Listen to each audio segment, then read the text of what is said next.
Dr.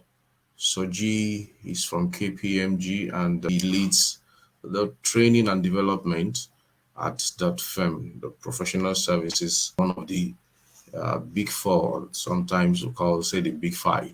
I'll be inviting him up while I will also pull up his presentation for him to make use of.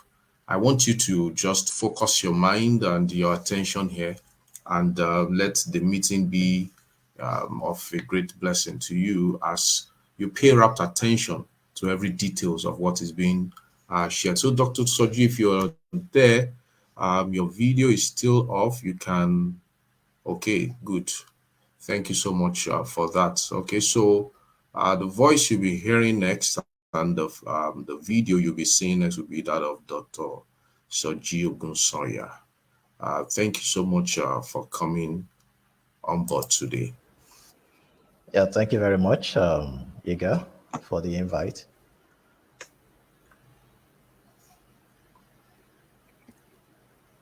Okay, do we bring this slide up?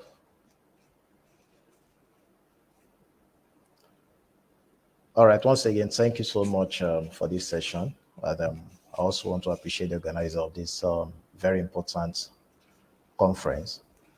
So can we have this slide up? I want to be sure that we can use that to follow through. But if that is not available, probably we can just start. But I want to be sure if it's available or not.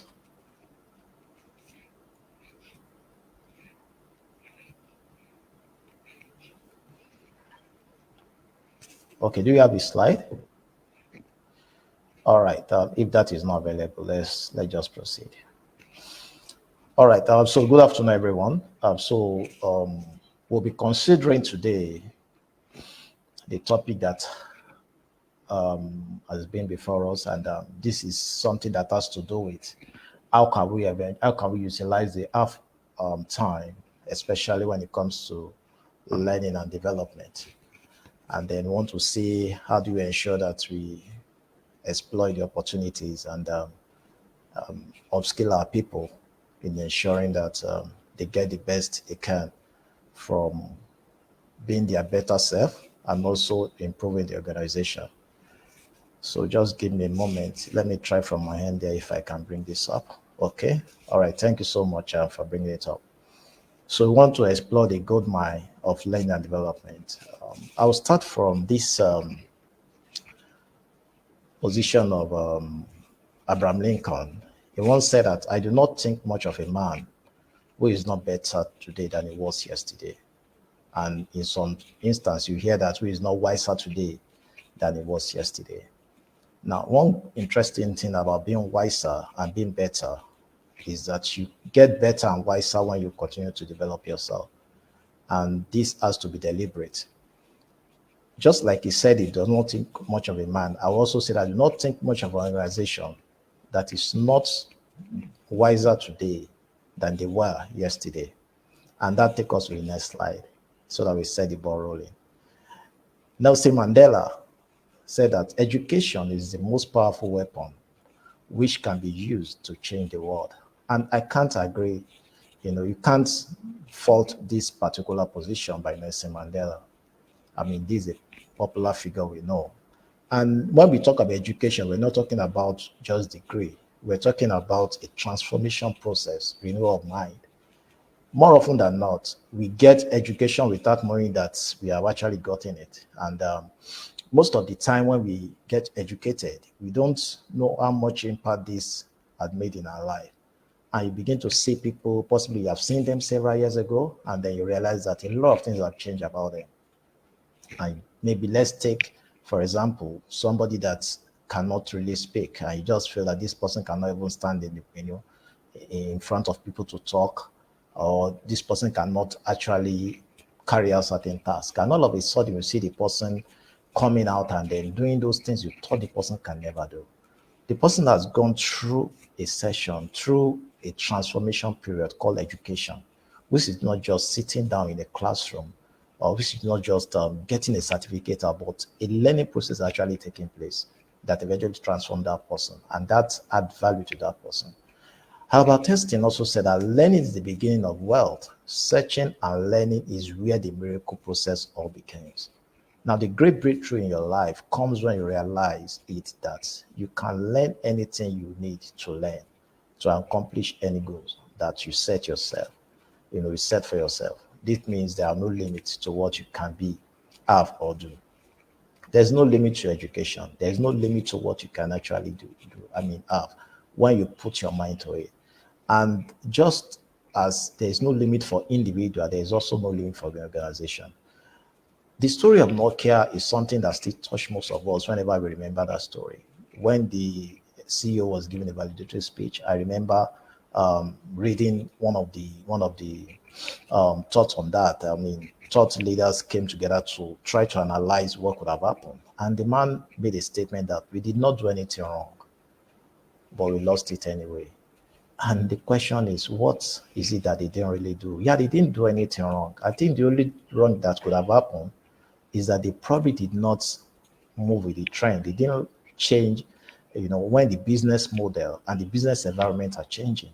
And all those things are not going to come by miracle, so to say. It has to be deliberate. It has to be deliberate effort, And when organizations get to a status of being recognized as too big to fall or too big to fail, they must have invested so much in their human capability in ensuring that their people are well equipped to drive their vision and purposes.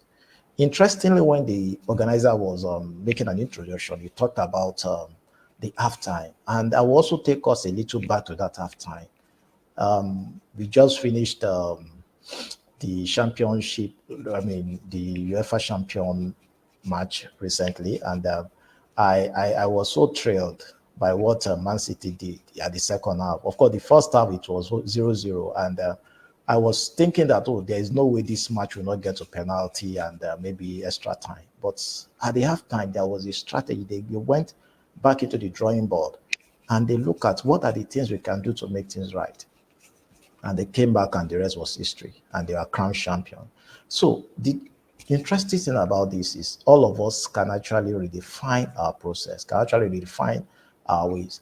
Another good thing about halftime is the fact that it helps us to clear two greatest enemy. And there are two greatest enemies to an organization and individual. The first one is the regret of the past,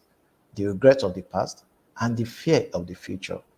Now, when you have a half-time opportunity to re-strategize, it helps you to look at what are the failures of the past, what are the things that we have actually done wrong.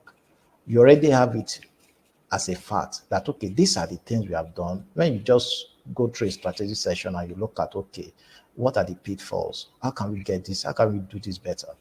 How can we get things right at this time? That deals with the regret of the past and the fear of the future.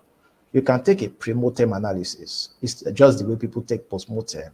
You can take a pre-mortem analysis and assume what can actually go wrong. Murphy's law always say that what can go wrong will always go wrong. But don't let that eventually come to pass when it comes to you and your organization, especially when it comes to the learning space. You ask yourself, okay, what can actually go wrong? Let's just create an atmosphere that if this eventually go wrong, what is our game plan? What is our game change?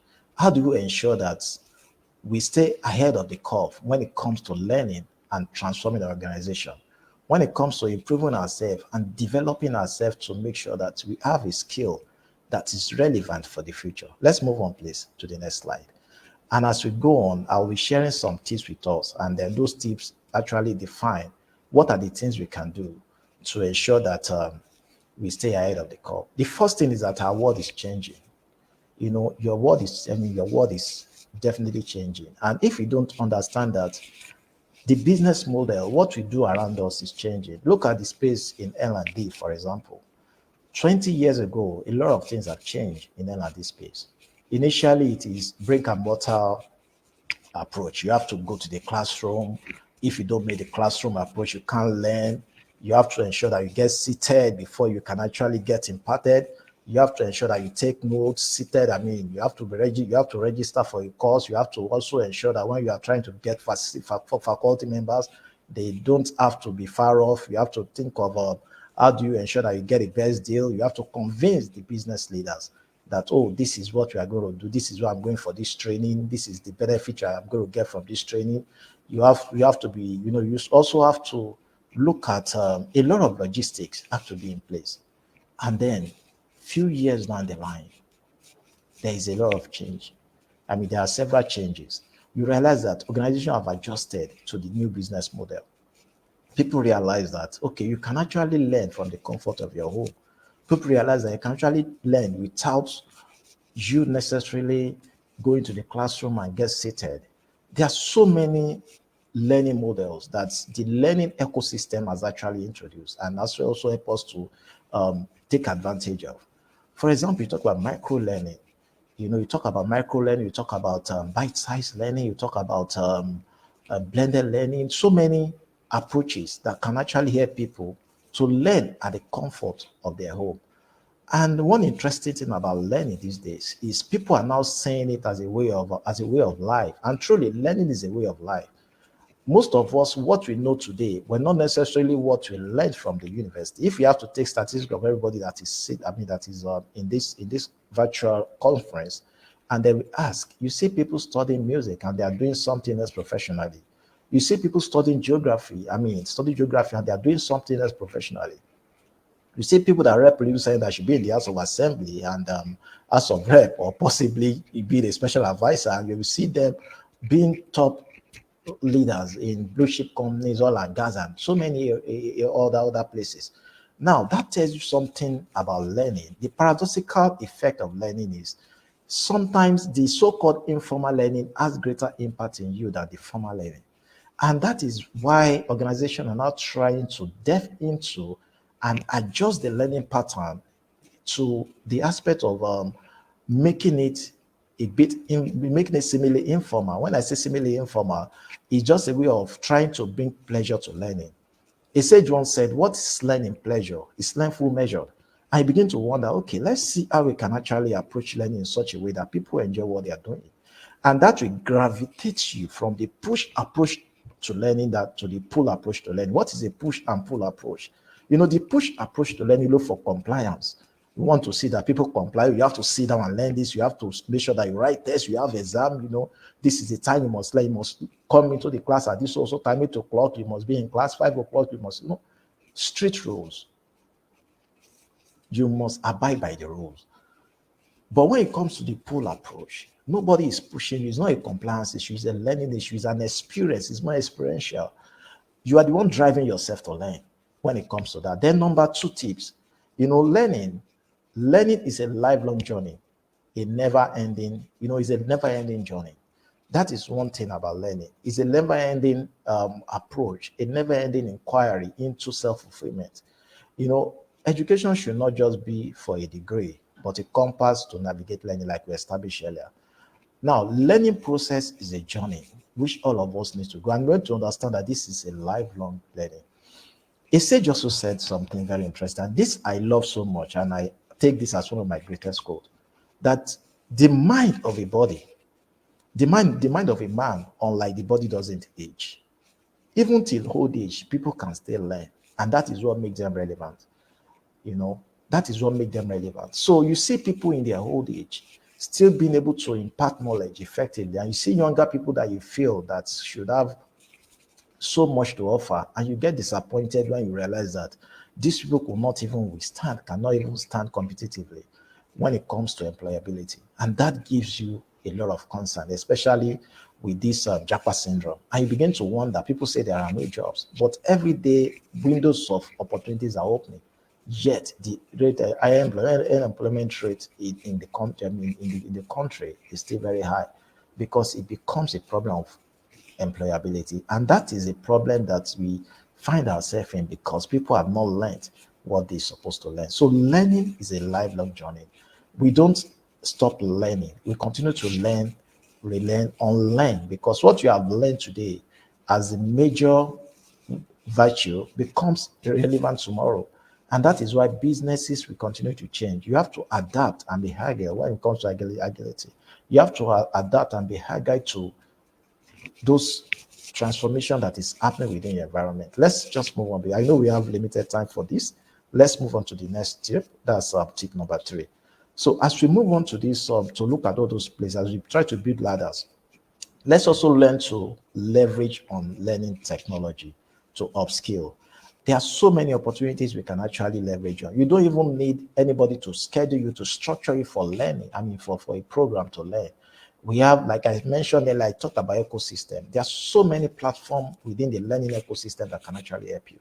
We have Coursera, we have LinkedIn Learning, we have quite a number of platforms. Even your organization, you have learning management system. And for some international organizations, they have what we call the global learning management system, which is actually a learning platform that warehouse quite a number of content, even from global content, that they can actually leverage on. And it actually create a kind of cross-functional and cross-border modules that can actually help people to upskill and be ahead of the curve rather than just staying within the confine of their comfort and think that I mean they can use that knowledge to transform the business environment. It's a competitive environment, and for us to build our capacity in in remaining in rendering operational excellence, we need to ensure that it is very important that we learn in such a way that we are deliberate.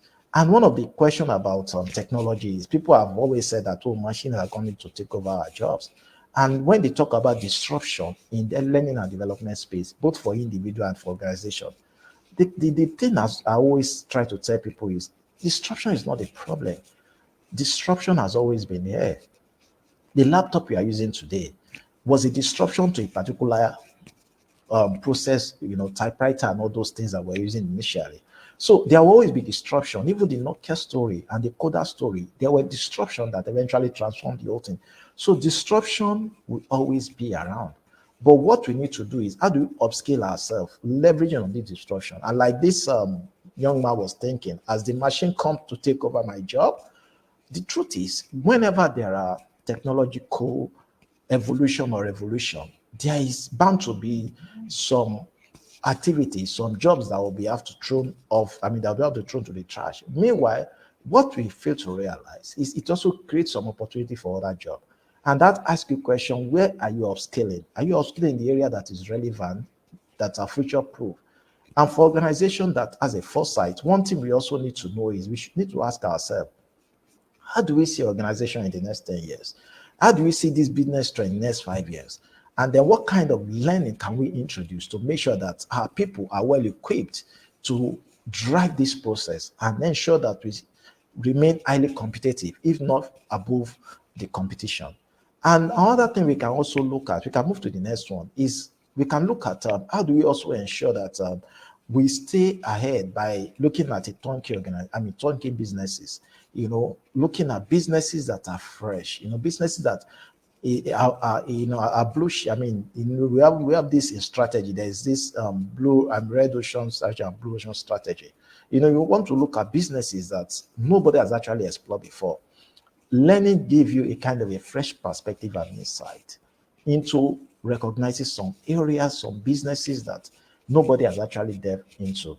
And we can actually be, curiosity. I was reading a book that talks about curiosity, that curiosity leads to greatness.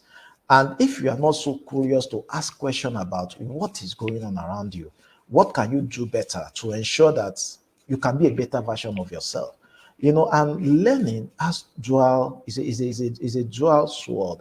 I mean, it's dual-edged sword in the sense that it is beneficial to you as a person and also to your organization. If we all work in organization today, or I mean, if you work for someone or you work in a place, whether for government, for private individuals, a time will come that you are going to leave the organization, either by maybe probably you want to move to another job, or you love the organization so much that you stay there for years and you have to retire.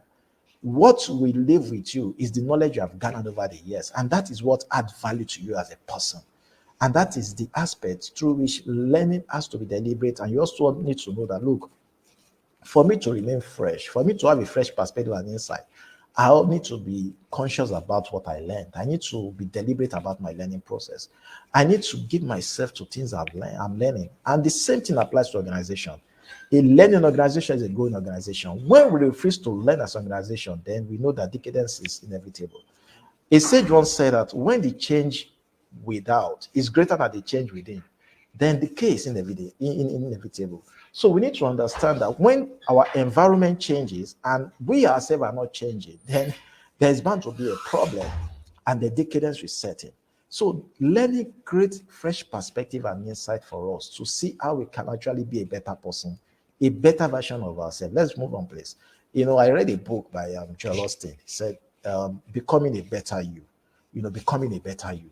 And that book changed my life while I was in university. I read that book and it taught me a lot of principles, how I can actually become a better person. Readers are leaders, so they say.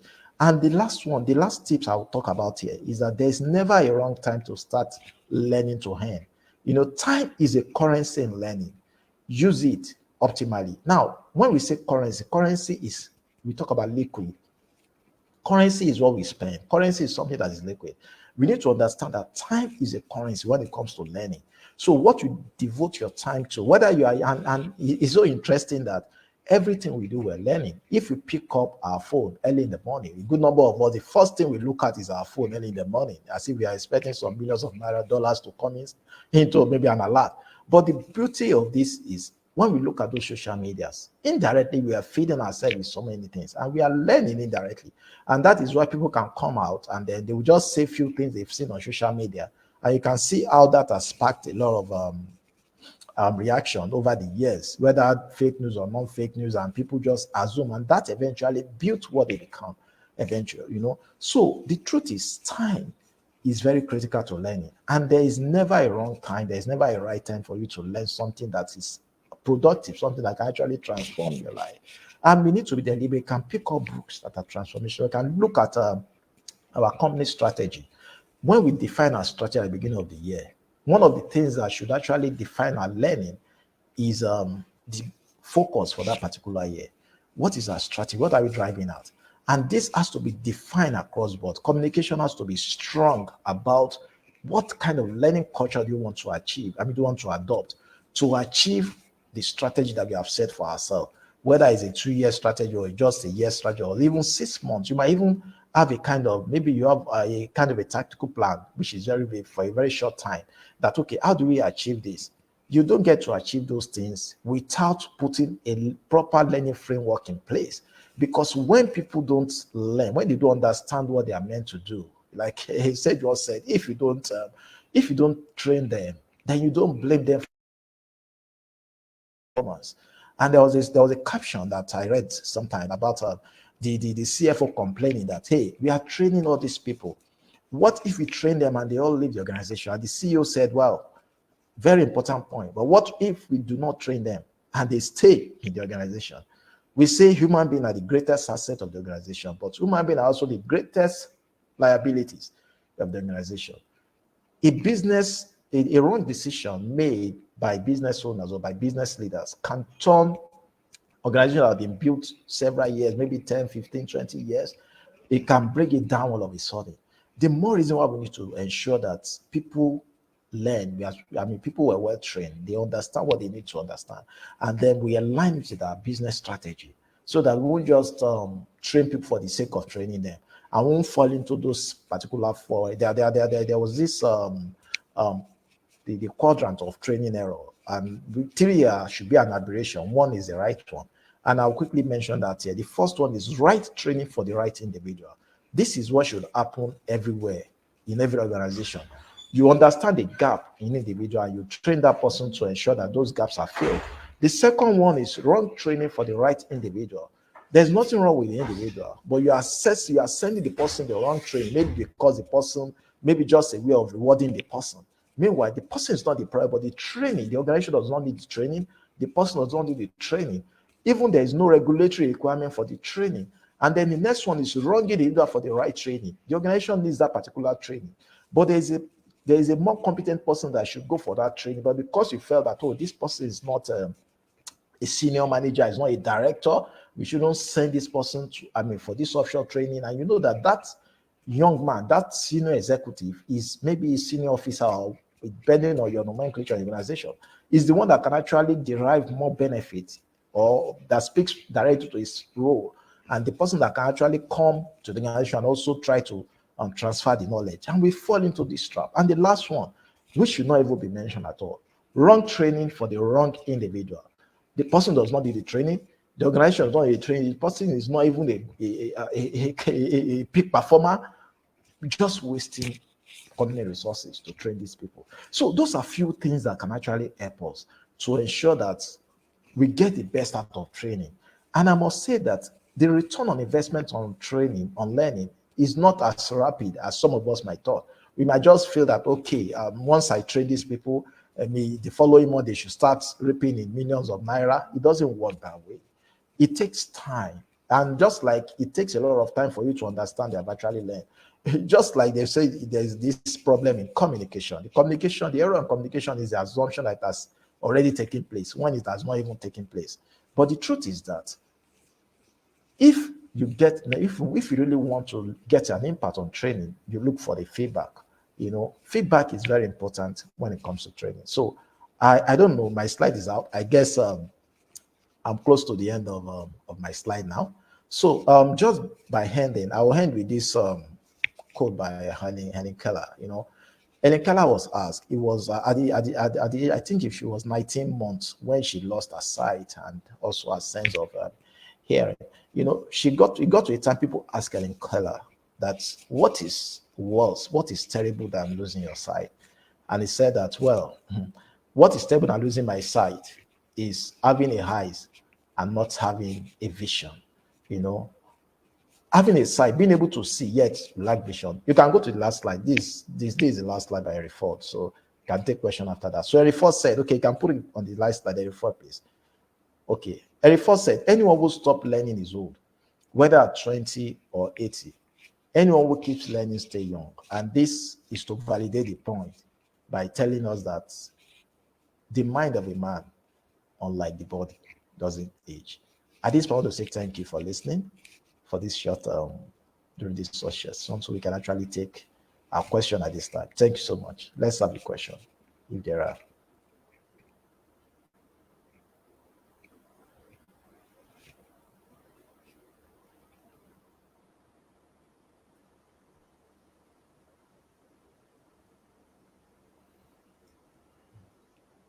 Thank you. Can you hear me? Yes, very well. I can hear you. Okay. Thank you so much for that great presentation.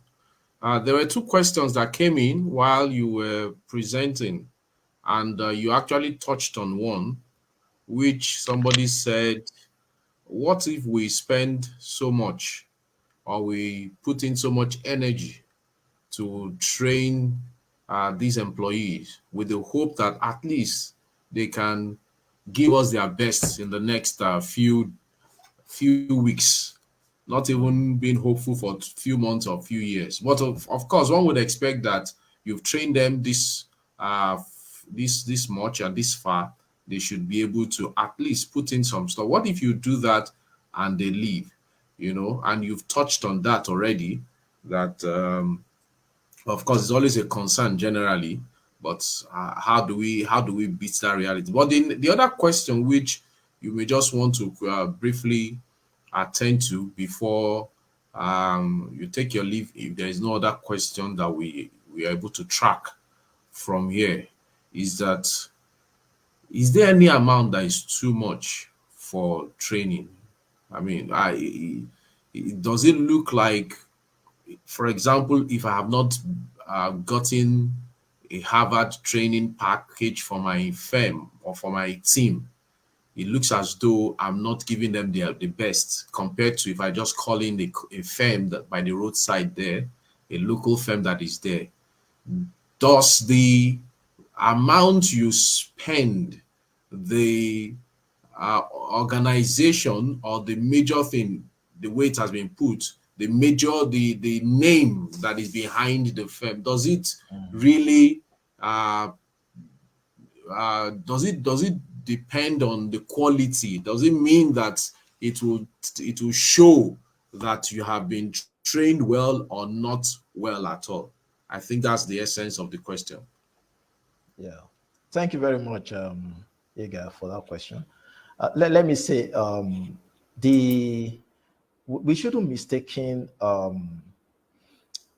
the big name, so to say, for competence. Of course, I also want to say that when you look for training provider, there are certain things you need to check. You need to check what are their track records.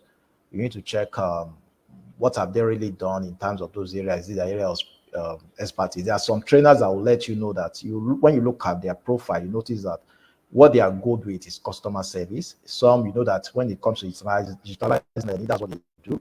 For some, you know that so understand what is actually their forte. Where do they have that strong areas? So it doesn't necessarily mean we should look for organization that so big out there that your organization can't even afford. I mean, even when we talk about training, you should also have the business mindset as L&D professionals. If some L&D professionals are here, have a business mindset because the question you need to ask yourself is, and this is the reality that you must also to the table. You talk about training because the business is still existing. So we don't bring a budget or a cost that will bring down the business. There's always a size. Let me just use the street walk, the street language. Just look for your size. There's always a size when it comes to learning. You still get quality, you still get your impact. And again, you can invest in technology. One good thing about technology investment is in the first at the initial stage it might be very expensive, but in the long run it's very cheap. It is a lot cheaper for you. You are going to get the quality that organizations that are multi-billion dollars if startups are getting, and then you can invest in technology and leverage on all those ecosystem that we talked about earlier, and those guys can provide you quality learning content without necessarily bringing people into the organization. Of course, we can't rule out one-on-one session, especially for technically inclined learning, whereby people will need to see how it's being done. But for some of the soft skills, I think a lot much more could be done using technology to drive those processes. So that is what I can say.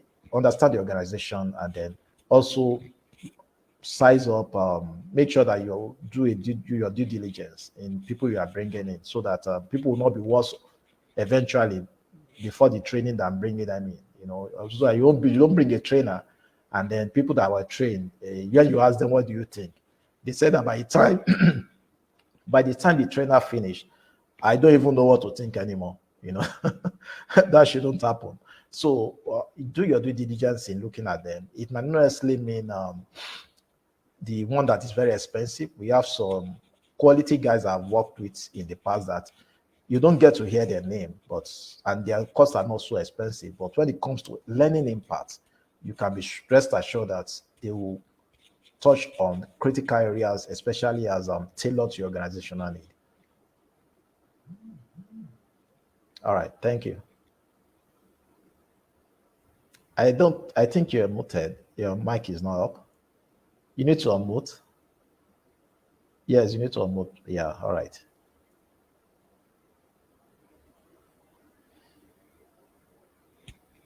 Sorry, I still can't hear you. No. Okay. Oh, better Yes, I now. think. Okay, thank you so much. So thanks so much. We appreciate that. It's been an eye-opening session. We can't be grateful enough for this.